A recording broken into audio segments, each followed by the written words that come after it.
అంటే ప్రజలకి సేవ చేసే విషయంలో మీ పర్మిషన్ ఎందుకు అనేటువంటిది ఎన్టీ రామారావు గారు అన్నారు.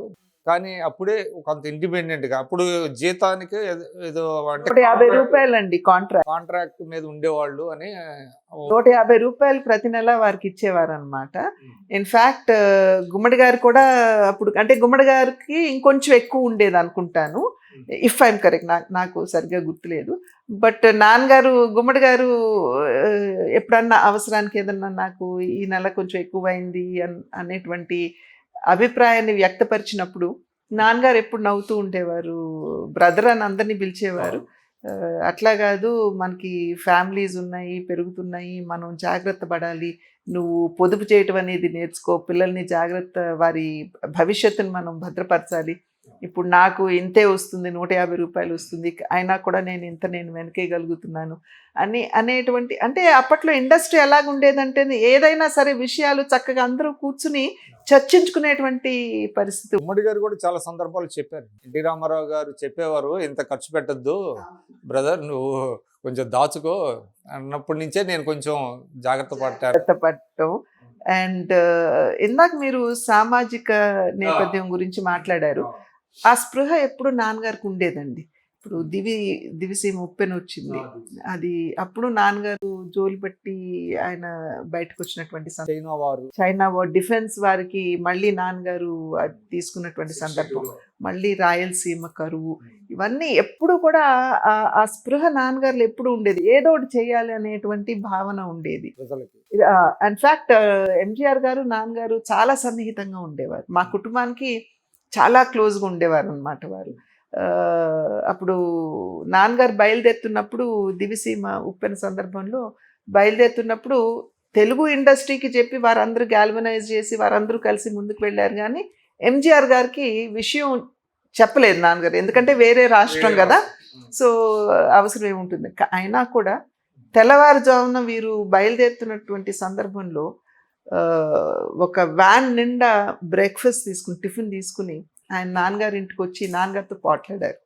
అసలు నాకెందుకు చెప్పలేదు, నాకు చెప్పొచ్చు కదా, నేను వస్తానో రానో అది వేరే విషయం, కానీ నా వంతు సహకారం నేను చేసేవాడిని కదా అని ఎదురొచ్చి ఆయన వీరందరికీ టిఫిన్లు ఇచ్చి ఆయన సర్వ్ చేసి ఆ తర్వాత వీరందరినీ కూడా వీడ్కోలుపల్లికి పంపించారు అన్నమాట. ఆ రకమైనటువంటి అనుబంధం సంబంధం అప్పట్లో ఇండస్ట్రీలో ఉండేది.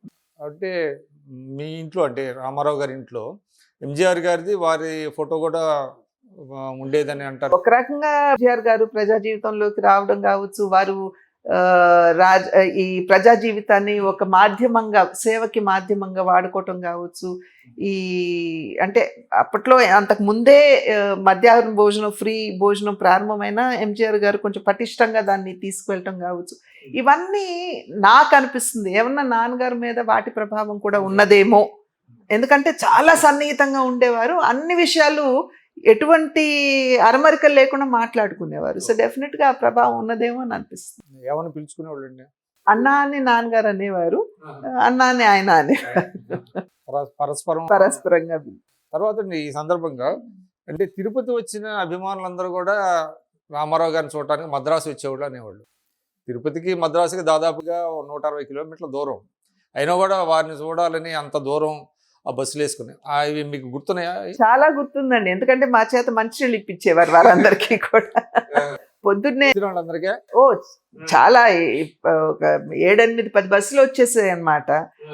అందరూ ఫ్రెష్గా అప్పుడే స్వామివారికి తలనీలాలు అర్పించి బస్సు నుండి దిగేవారు. దిగితే మళ్ళీ బయట, అంటే సాధారణంగా గేట్లు మూసి ఉంటాయి కదా ఇంట్లో, కానీ ఎంతసేపు వారు నిలబడతారు అంటే నాన్నగారు పొద్దున్నే 2 గంటలు లేవటం, ఆయన కాలకృత్యాలన్నీ చేసుకోవటం, 5:30కి మేకప్ వేసుకోవటం, 5:30, 6:30 కానీ ఆయన ఆఫీస్లోకి వచ్చేవారు కాదు. పొద్దున్న 2:30 నుండి 6:30 వరకు వారికి ఇవన్నీ కూడా సరిపోయాయి. సో అప్పటి వరకు వాళ్ళు అక్కడ నిలబడి 4 గంటలు 5 గంటలు నిలబడి ఉండాలంటే ఇబ్బంది అని చెప్పి గేట్లు తెరిపించేసి ఆయన అందరినీ వచ్చి లోపల కాంపౌండ్లో కూర్చోమనేవారు. ఆ కూర్చున్న తర్వాత మేము చిన్నపిల్లలం, మా పాటికి మేము రెడీ అవుతా స్కూల్కి తయారవుతా ఉండేవాళ్ళం. కానీ మా తాతగారు కానీ, మా నాన్నగారు కానీ, మా అమ్మగారు కానీ మా చేత వాళ్ళకి మంచిని ఇప్పించినటువంటి సందర్భాలు ఉన్నాయి. ఎందుకంటే వారు మన కోసం వచ్చినటువంటి వారు, వారిని మనం చిన్న చూపు కాదు, వారిని గౌరవించాలి. గేటు బయట కాకుండా గేట్ బయట కాకుండా గేట్ లోపల కూర్చోబెట్టడం కాకుండా మా చేత వారికి మంచినీళ్ళు. అవన్నీ ఇప్పించడం. సో అవి బాగా ప్రతిరోజు మీకు ఇది ఇది ఆనవాయితీగా జరుగుతూ ఉండేదండి. నాన్నగారిని అసలు చూడంగానే కాళ్ళకి దండం పెట్టేసేవారు. నాన్నగారికి సహజంగా అందరూ ఏమనుకుంటారని నాన్నగారు ప్రోత్సహిస్తున్నారేమో అని అనుకుంటారు, కానీ అటువంటిది లేదండి. అసలు ఆయన్ని చూస్తేనే ఆ భావన కలుగుతుందని నేను అనుకుంటాను. సో స్పాంటేనియస్గా వెళ్ళి వారి కాళ్ళకి కాళ్ళకి నమస్కారం. దండం పెట్టేవారు. చాలా విచిత్రంగా చెప్పుకునేవాడు. ఎక్కడ తిరుపతి, ఎక్కడ మద్రాసు. మేము అడిగేవారు, మీరు ఎక్కడి నుండి వస్తున్నా అంటే వెంకటేశ్వరం దర్శనం చేసుకున్నామమ్మా, డైరెక్ట్ ఇక్కడికి వచ్చేసాము ఈయన దర్శించుకోవటానికి అని చెప్పేవారు అన్నమాట. సో ఇప్పుడు సినిమా రంగాన్ని వదిలిపెట్టి రాజకీయ రంగానికి రావాలనుకుంటున్నప్పుడు అంటే యాక్చువల్లీ ఒకటి ఉందండి. అంటే ఎన్టీ రామారావు గారు అసలు పేపర్ కూడా చదివేవాళ్ళు కాదు మద్రాసులో ఉన్నప్పుడు. ఎందుకంటే ఐస్ కొంచెం అంటే చదవటం వల్ల చూపులో కొంచెం ఏమైనా తేడా వస్తుందేమో అనే దాంతో పేపర్లో చదివేవాళ్ళు కాదని అనేవాళ్ళు. నిజమేనది? రీజన్ ఏంటో నాకు తెలియదు, కానీ మేమైతే వారు పేపర్లు చదవటం అనేది మేము చూడలేదండి. కాకపోతే వారి దగ్గరికి వచ్చేటువంటి వారు పొద్దున్నే ఒక 4-5 వ్యక్తులు ఉండేవారు. ఖచ్చితంగా వారు ప్రతిరోజు వచ్చి నాన్నగారిని కనపడి ఆయనతోటి కూర్చుని మాట్లాడి వెళ్తూ ఉండేవారు. వారి దగ్గర నుండి ఈ విషయ సేకరణ ఏదైతే ఉండేదో అది బాగా ఇంటెంట్గా వినేవారు. అంటే ఒక రకంగా గుడ్ లిసనర్ అంటారు చూడండి, అది రామారావు గారు ప్రత్యక్షంగా చూడొచ్చు. ఎందుకంటే ఆయన బాగా వయసు అయిపోయిన తర్వాత కూడా మా పిల్లలు చిన్నపిల్లలు, మా అమ్మాయి అబ్బాయి నివేదిత, హితేష్, వీళ్ళిద్దరూ కూడా నాన్నగారి ఇల్లు పక్కనే.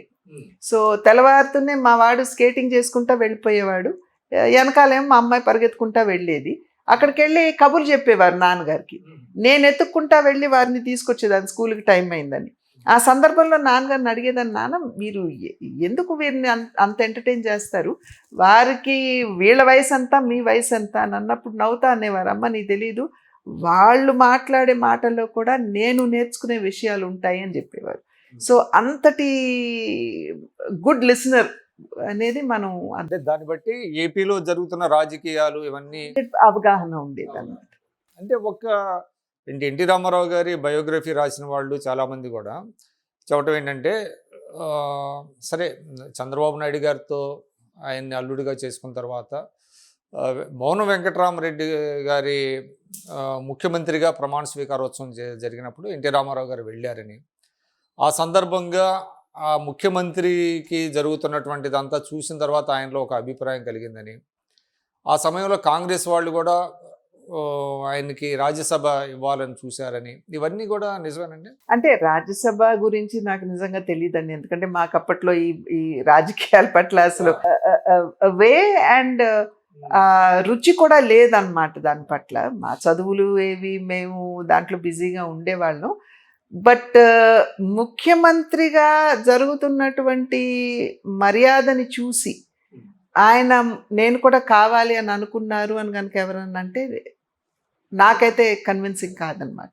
అంటే కొన్ని పుస్తకాల్లో అట్లా రాశారు. అదే బట్ నాకైతే అంత కన్విన్సింగ్గా ఉండదు. ఎందుకంటే సాధారణంగా చాలా హంబుల్గా ఉండేటువంటి వ్యక్తి. ఒకసారి ఎవరినో కలవటానికి వెళ్తే మమ్మల్ని 10 నిమిషాలు బయట వెయిట్ చేయమని చెప్పారు నాన్నగారిని. తర్వాత 10 నిమిషాలు అంతకుముందు ఎవరితో మాట్లాడుతున్నట్టున్నారు. తర్వాత నాన్నగారిని వచ్చి వారే బయటకు వచ్చి మర్యాదపూర్వకంగా నాన్నగారిని కలిసారు, మాట్లాడారు. ఇంటికి వచ్చిన తర్వాత మా చిన్నాన్నగారు అడిగారు, ఎందుకన్నా మనం అంత కూర్చోవాలా, మీకు టైం చెప్పారు కదా, టైంకి మీరు వెళ్ళారు. నాన్నగారు చాలా పంక్చువల్ అండి. ఒక 2 నిమిషాలు ముందే ఉంటారు, కానీ 2 నిమిషాలు కదా, అర నిమిషం తర్వాత కూడా వెళ్ళేటువంటి అవకాశం ఉండదు.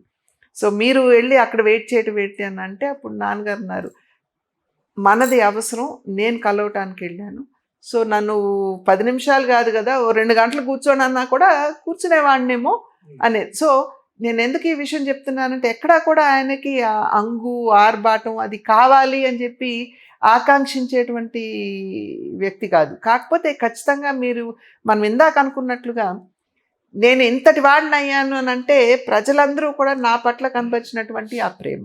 అంత కన్విక్షన్ లేకపోతే రారు. రారు. ఒక చిన్న ఇన్సిడెంట్ జరిగినంత మాత్రాన అది దాన్ని బేస్ చేసుకొని రాజకీయాల్లోకి రావటం. అందులోనూ నాకు గౌరవ మర్యాదలు కావాలి అనుకుంటాం అనేది, ఎందుకంటే ఒక ఫిలిం యాక్టర్గా ఎక్కడికి వెళ్ళినా నీరాజనాలు పట్టేవారు ప్రజలు. So just because of that వచ్చారని నేను అనుకున్నాను.